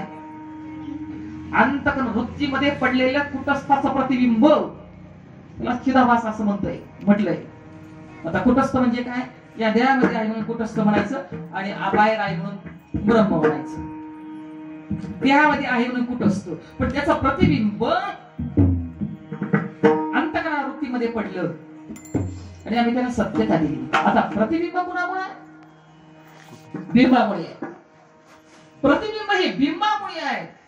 मग आरशात पाहिलं म्हणून प्रतिबिंब आपल्याला दिसलं आणि त्याच्या सापेक्ष बिंब आरशात समोर उभा राहिला. आरशासमोर उभा राहिल्यानंतर आपण आरशामध्ये पाहिलं किती झालं? प्रतिबिंब. प्रतिबिंब कुणामुळे? बिंबामुळे आहे. म्हणजे पाहणारा काय? म्हणजे त्याच्या समोर उभा राहणारा बिंब, आरशात पडणारा प्रतिबिंब. पण तुम्ही आरसा जर फोडला तर बिंब कुठे गेलं? तुम्ही तर तसेच आहातच ना. म्हणून प्रतिबिंब म्हणजे बिंब आहे म्हणून प्रतिबिंब, प्रति आहे बिंब आहे म्हणून बिंब. पण या दोन्हीपेक्षा पण तुम्ही त्याच्यापासून वेगळे जरी झालात ना तरी तुम्ही आहातच ना. तसं बंध आणि मुक्त मोक्ष, मोक्ष मिळवायचा आहे किंवा बंध मुक्ती आपण असं म्हणतोय ना, म्हणलं हा सुद्धा कसा आहे? हा सुद्धा व्यवहार आहे. हा सुद्धा बद्धाचा आणि मुक्ती सुद्धा व्यवहार आहे. वास्तविक तू पहिलाच मुक्त आहे. तुझ्या ठिकाणी कोणताही व्यवहार नाही. तू अव्यवहारी स्थितीतला आहेस, तू अव्यवहारी आहेस. पण तू म्हणायचं ना मुक्ती मुक्ती मुक्ती. मुक्ती म्हणजे काय? अरे जर मी मला म्हणजे पद मांडलंच नाही तर मुक्ती तरी कुणाला? का मी कोण आहे? मी परम तत्वाचा परम तत्वाच मी आहे. ही अनुभूती बाबाजी चैतन्याच्या कृपेने आलेली आहे. म्हणजे हेही नको, न लगे, हो न लगे, मुक्ती पण नको, धन म्हटले नाही. आज काल कोणाचं तरी होतं, आज आपल्याकडे आहे, उद्या कोणाचं तरी असेल. धनही नको, संपदा म्हणले हो संपदा सोळा न आवडे मनाला. म्हणजे हे पण आवडत नाही, पण एक मात्र आवडतं बरं का, जीव लाचावलाय त्याच्यासाठी, जीव लाचावलाय बरं का. आणि तसंच व्हायला पाहिजे, तसंच. दृष्टांत कशात सांगितलाय? भुंग्याचं सांगितलंय, भुंग्याचं. संध्याकाळ झाल्यानंतर दिवसभर कमळाच्या पाकळीत बसणारा भुंगा, दिवसभर कमळाच्या पाकळीमध्ये बसणारा भुंगा, संध्याकाळ जरी झाली ना तो त्या मनाला एवढा लाचावलाय ना, रात्र झाली पाकळ्या मिटल्या तरी त्याला कळालं नाही, पाकळ्या मिटल्या तरी त्याला कळालं नाही. पण हो पण एरवी तो लाकूड पोखरतो, एरवी तो लाकूड पोखरतो. पण कमळ कळीमध्ये तो अडकलेला भुंगा तो मनाचं सेवन असं करतो, त्या पाकळीला सुद्धा स्पर्श करू शकत नाही, इतका तो त्या ठिकाणी लाचावलाय ना. तसा सप संघाला लाचवलेला जीव. पण लाचावलं पाहिजे बरं का, हो लाचावलं पाहिजे. लाचावले मन लागली से गोडी, ते जीवे न सोडी ऐसे झाले. मग इतकं संत संघाच्या ठिकाणी एवढं आपलं मन रत व्हायला पाहिजे. आणि मागायचं असं तर तेवढंच मागायचं आहे. काय मागायचंय?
संपदा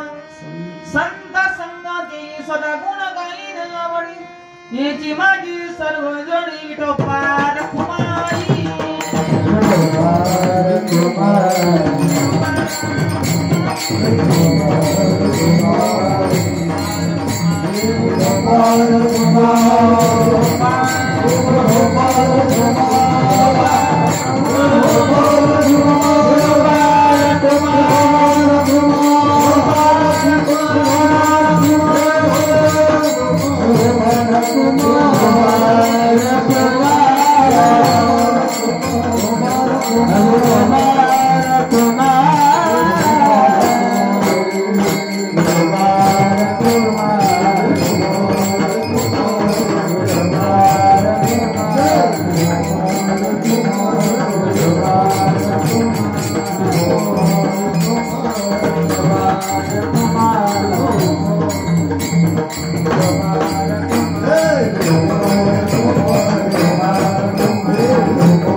श्री क्षेत्र चांदी या गावी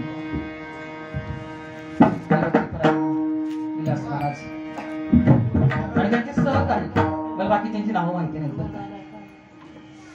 सगळे गावकरी, टाळकरी, मालकरी या सर्वांनी मिळून सर्व साधक वृंद ही सगळी प्रेमाची मंडळी आहे. इथं कोणी अधिकारी नाही आणि कोणी अनाधिकारी नाही, कोणी कीर्तन करणे आणि कोणी ऐकणारा पण नाही. ज्याला सांगता येतं त्याला असं पण नाही वाटावं की मी फार शहाणा आहे म्हणून, मला फार ज्ञान झालंय म्हणून असंही त्याला वाटत नाही. बाबा सांगायचे जिसकी उसकी टेक सबकी निशानी. ज्या सद्गुरूच्या पदस्पर्शानं, ज्या सद्गुरूच्या ब्रह्मबोधानं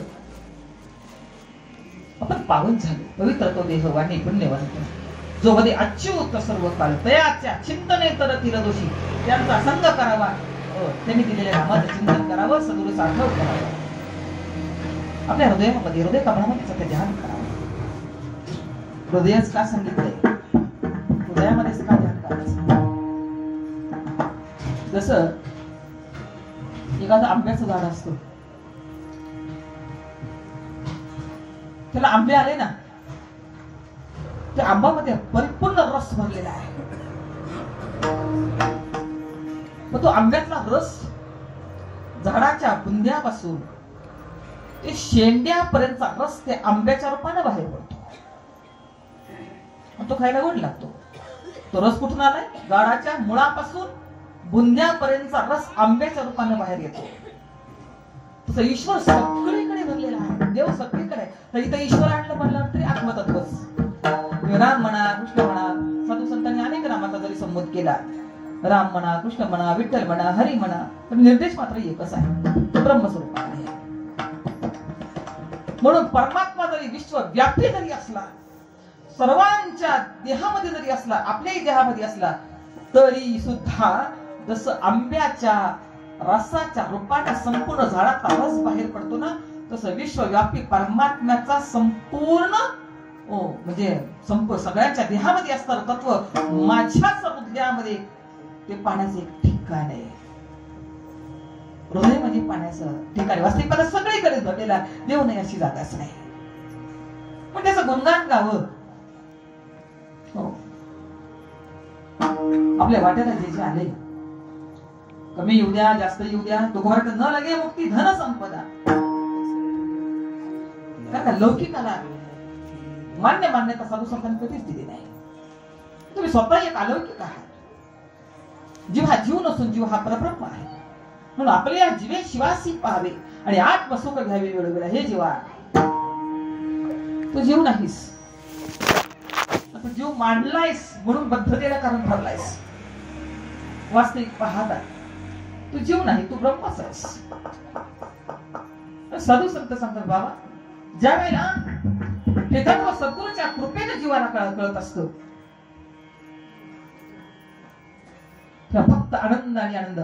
काय परमात्म्यामध्ये काय फक्त आनंद आणि आनंद आहे, दुसरा. आणि आपण सगळेजण एकत्र करतो, दुःखासाठी थोडी आलो, आनंदासाठी चालेल. तो आनंद परमात्म्याचा आहे, तो सद्गुरूनं तुम्हा आम्हाला बहाल केलेला आहे. सद्गुरूनं त्या तत्व रूपानं किंवा स्पर्श कृपेनं किंवा नेत्र कृपेनं किंवा वाणीतून तो बोध तुम्हाला देऊन आमच्या अंतराचा तो आनंद आम्हाला सापडलेला आहे. साधू संत सांगतात आनंदापासून कधी वंचित होऊ नये, मग सद्गुरूचं सानिध्य अखंड करावं. संत संग देई सदा.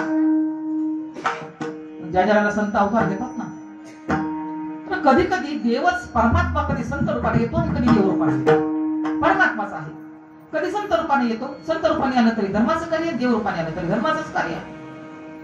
ज्या ज्याला परमात्मा अवताराला येतो कधी कधी संत रूपाने, ब्रह्ममूर्ती संत. ज्या ज्याला अवताराला येतो ना, त्या वेळेला त्या साधूचा संघ आमच्या जीवनामध्ये घडावा असं वाटत असेल ना, तर जरी जन्म मरण करण्याचं साधन तरी आम्हाला जर दिले, पण जीवनामध्ये देवही अवतारला, देवाचा संघ आणि साधूचा संघ जर आमच्या जीवनामध्ये होत असेल, तर आम्ही परत परत परत अवताराला येऊ. कारण तुम्ही होता रामराजा, आम्ही वानराजा. तुम्ही राम होता, आम्ही वानर होतो. तुम्ही कृष्ण होता, आम्ही गोपी होतो. जसं तुकोबराय सांगतात ना, नामदेव महाराज सांगतात, चौ युगांचा भक्त रामा उभा कीर्तनी. हो, आणि जे जे झाले अवतार तुकोबराय सांगतात, तुका त्यांचे बरोबर. म्हणजे ज्या देवाचा अवतार होतो, संतांचा अवतार होतो, जरी गर्भवास म्हणजे जन्म मरण जरी टाळलं तरी संत आणि देव ज्याला अवतार येतात त्याचा संघ जीवनामध्ये करण्याकरता, तो आनंद भोगण्यासाठी, त्या आनंदाच्या डोहामध्ये डुंबून जाण्यासाठी तुकोबरायचे एक प्रमाणे आनंदाचे डोही आनंद आनंदाचे डोही आनंद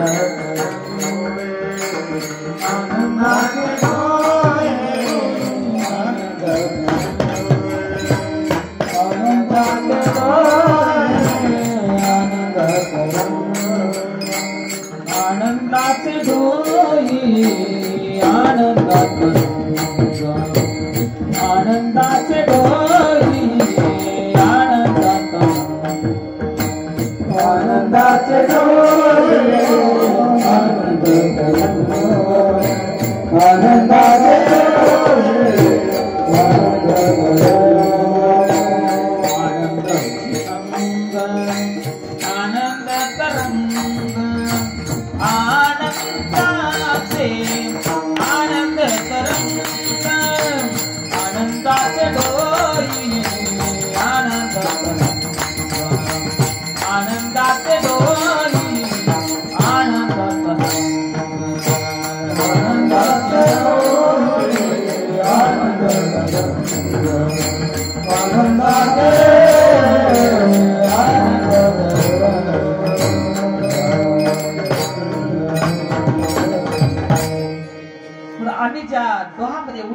तो डोहाही आनंदाचा आहे.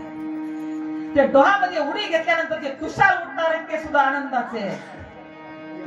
अशा आनंदाच्या डोहामध्ये ही साधूची कृपा जीवनामध्ये प्राप्त झाल्यामुळे हा आनंद, कारण आंबचं स्वरूपच आनंद स्वरूप आहे. आणि तो आनंद मिळणार असेल ना, जरी साधूनी 84 लक्ष योनीच्या भवसागरातून तारण्याचं सामर्थ्य जरी आमच्यामध्ये आणून दिलं असेल, तरी साधूचा संघ, सद्गुरूचा संघ करण्यासाठी, त्याच्या संगतीत राहून आपला आनंद मिळण्यासाठी आम्ही परत परत परत जन्माला येऊ. तुका म्हणे गर्भवासी,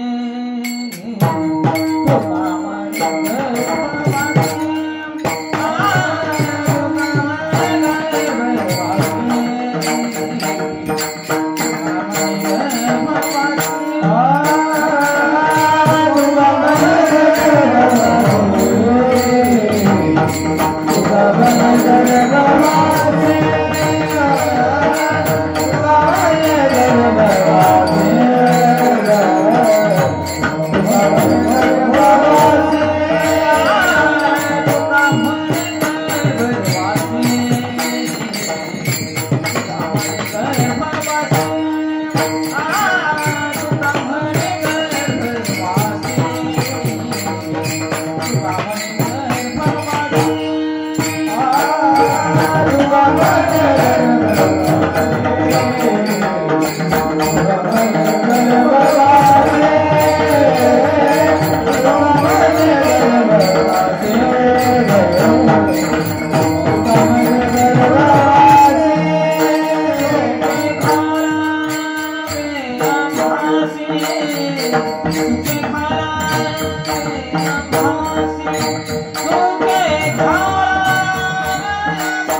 आपल्याला घडवलं, त्यांच्या या कृपेचा उतराई होता येत नाही आपल्याला. काय द्यावे त्याची व्हावी उतराई, ठेवी तो हा पायी जीव थोडा, पण जीव तरी आपण कुठं जीव तर त्यांना जीव पण देत नाही, फक्त हा म्हणायचा विषय राहतो. वास्तविक या जगतातली कोणतीच वस्तू आपण साधूला देऊ शकत नाही. साधूचे उपकारच अलौकिक असे उपकार आहेत, आणि अलौकिक उपकारामुळं अलौकिक या जगतामध्ये लौकिकातलं काय देणार तुम्ही, आम्ही काहीच देऊ शकत नाही, पण ते सुद्धा आपण प्रयत्न करत असतो त्यांच्या उपकारातून उतराई होण्यासाठी. या ठिकाणी सर्व प्रेमाची मंडळी, सद्गुरुनिष्ठ मंडळी त्यांनी आपल्या सद्गुरू हृदयामध्ये धारण केलेलं आहे. ते तत्व हृदयामध्ये धारण केलेली सर्व आपण साधक करून कोण कोणाची आहे, कोण कोणाची आहे हे साधून कधी विचारलं नाही, पण तुम्ही आम्ही सगळे एका तत्वामध्ये एका दोऱ्यामध्ये बांधलेला होते मात्र नक्कीच. पण एक हाक जर मारली ना तर सगळे पळत येतात, हे विशेष आहे. आणि या ठिकाणी या साध्य गावामधील सर्व टाळकरी वाटकरी सर्व साधक वृंद त्यांनी हा जो वैष्णव मेळावा आयोजित केला, आणि अनेक मान्यवर या ठिकाणी त्यांना सहकार्य करण्यासाठी, या ठिकाणी चव्हाण महाराज असतील किंवा अनेक तुम्हाला नावं माहिती नाहीत, आमचे साहेब, तुम्ही पण कधी अगदी वैष्णव मेळावा जर असेल हजर असतात, दोघंही पती पत्नी. तर काही लोक जर बापूंचे फार लाडके होते, बापू त्यांना सोडून कधी राहिलेच नाही. म्हणजे असे सर्वजण आमचे श्रीगोंद्यावरून आमचे मडके असतील किंवा बुजुर्ग भाऊ असतील, सर्व त्या ठिकाणी हजर झाले, झालेली सेवा तुम्हा सर्व ब्रह्मवृंदांच्या चरणी हृदय सद्गुरूच्या चरणी समर्पित करून या सेवेला आपण या ठिकाणी पूर्ण ज्ञानेश्वर